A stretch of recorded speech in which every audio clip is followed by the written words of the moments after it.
Yeah, that's right, Sam. And we are tracking all of the trade war that's going on between China and the United States, and Hong Kong getting embroiled or ensnared in that as well as of last week, as the Trump administration announcing that the 10% tariffs will apply to Hong Kong as well.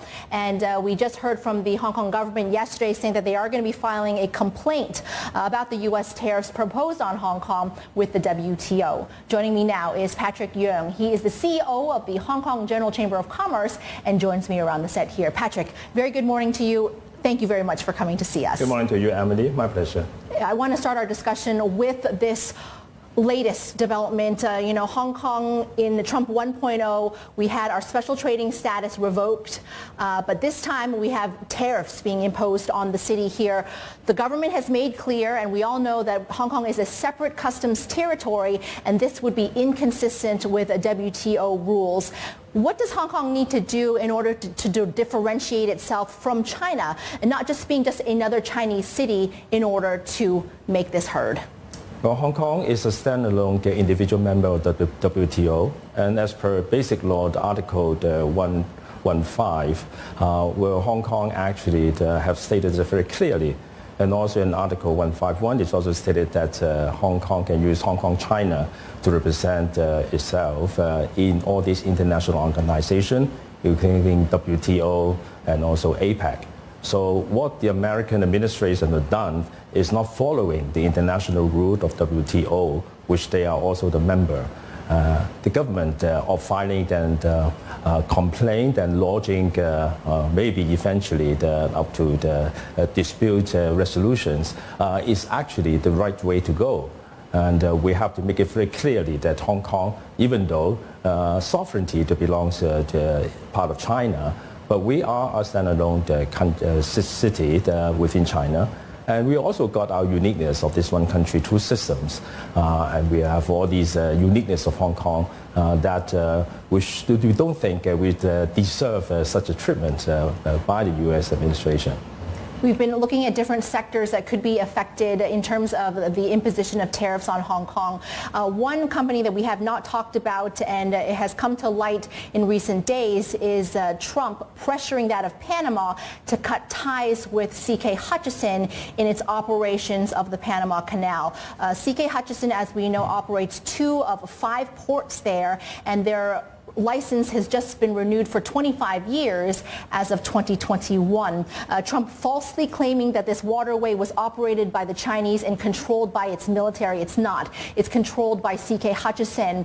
What are some of the ongoing efforts that we need to see? First, let me take a step back. Can you just give us your response on this latest development and what you think could happen or should happen with this and the management of the ports in Panama? This trade war, the 2.0, is actually as expected by many. Luckily, it's not a black swan. Back to 2018, when the first trade war 1.0 was started, I think people were more worried than now because it's more like a black swan then. But over this last 7 years, things have changed. Technologies have given a lot of boosting in many areas. And also the businessmen are very shrewd in deciding how the business should be run in order to mitigate all the risks. So you have seen over the last 7 years, from the trade side, there are at least 2 very noticeable observations of how business have tried to protect themselves before any of like the Trump 2.0 trade war started. The first level is about the change of the supply chain, the platform. So instead of just using one, the China plus one now becomes China plus N, become very obvious that businesses will relocate or have some of the operation to move out of China then into other countries like in ASEAN. And secondly, there are a lot of efforts in trying to develop new markets where on top of the number one observation of supply chain change, new markets development are also very obvious. So looking at Hong Kong trade figures, you could see that over 2% of our shares of export markets have increased from 5 to 6. And that includes the Vietnam, the India, and seeing that all these new market development, we also noticed very noticeable to the Middle East, we've shown a 95% increase in 2023, and to ASEAN for 38%. So all these are showing signs that businesses were very pragmatic. They see that the possibility, the risk of putting all eggs in one basket. They diversify, taking time to move their production line to elsewhere, joint venture with other partners, so that they will continue to be able to with the production that they have been what they have been doing in China. Patrick, very good morning to you. Thanks for joining us. It's Sam here over in Singapore. You know, I covered 1.0, the Trump administration from mainland China, and I did very much focus on this sort of tariff trade war as well. And speaking to a lot of Hong Kong companies at that time, they'd been sort of quietly, and I emphasize quietly, benefiting from what we'd been seeing on mainland China. This wasn't something that they wanted to sort of overly promote here, but I'm just wondering what your members are sort of telling you now, how they are feeling. I mean, I hear what you're saying about this diversification of markets, and no doubt some of these companies have been able to adapt. Will that be able to offset this from the US as far as a market is concerned, and what sectors are sort of most at risk here and which have an advantage? From the statistics we gather from our members and from statistics of trade that we release, US, even though it's still the secondary, the biggest trading market of Hong Kong, but you have seen the shares have dropped over in the last decade from 9-point-something% to about 6%. But likewise, we are also seeing the growth, as I also mentioned earlier, to the new markets that like in ASEAN and Middle East. And all that is actually the offsetting part of, if not a majority part of the U.S. Trade laws. But we're actually seeing the overall growth of Hong Kong trade up to about 15-16% last year. So I think this is a healthy path moving forward. And if we look at the businesses that have already invested in overseas, including all the various production, I think the apparel industries have done very well. But I guess other industries, because of different stages of how productions are being conducted, it may take longer time for them to really catch up to really taking advantage of all these changes in the production facility provided elsewhere. Yeah. And when you talk about the diversification of markets that we've seen, no doubt a lot of these companies have been seeking customers elsewhere. I mean, we've very much seen that has been the trend over in China, looking at places across ASEAN, the Middle East, as you mentioned as well.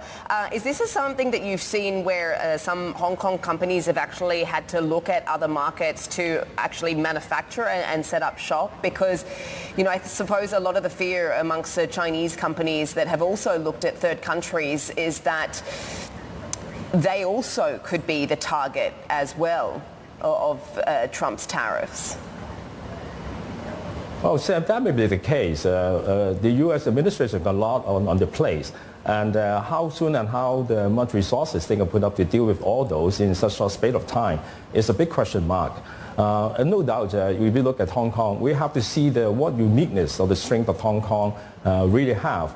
Like U.S. companies in Hong Kong, they're actually not receding, they're actually increasing from both regional headquarters to regional offices to local offices.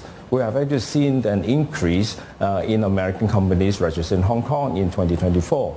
And also the number of international companies, including the mainland, altogether, we've got 9,960 new companies registered in Hong Kong. That is actually showing more companies are looking into Hong Kong as a sort of investment platform, so that we make good use of Hong Kong uniqueness, including the one country, two system flexibility that we have, the free forward currency, the very strong finance powers that we have accumulated over the many years. And also the phrase that have put Hong Kong back as the freest economy in the whole world last year. So all these are showing signs that things are moving in the right directions. But some may, as I said, need a little bit longer time to really rip out the benefit of the advantages they're moving to Hong Kong and expanding into other partnered new production bases in the ASEAN or in the Middle East. Patrick, before we let you go, I know that Hong Kong has been ongoing efforts rebuilding since the 2019 protests, since COVID, rebuilding its reputation as a global financial center. But something that is plaguing it is also this court case with Jimmy Lai. I think it's like over 160 days that his court case is continuing. He faces life in prison for his national security case. Is Hong Kong a safe and good place to do business? We are working very hard to rebuild our image. What do you say to that for people that are worried about Hong Kong's legal system? Hong Kong under one country, two system, the rule of law, and we have always been relying on that to build Hong Kong as a successful business metropolis over the many years. And Hong Kong's power is enough right now to provide a good business environment, a stable, safe, and also an environment that is providing all the clarity without the second guessing of what's happening are important. And I just quoted some of the figures of new companies, US companies and others opening offices in Hong Kong here. That shows that people's confidence are still very much into seeing Hong Kong uniqueness and also can provide them with the impetus of building up their business. We're also watching the developments with the Hong Kong Post and the de minimis impact. We're seeing reports here that Temu is switching up its strategy to get merchants to handle their own exports to the United States. How would some development like this affect Hong Kong?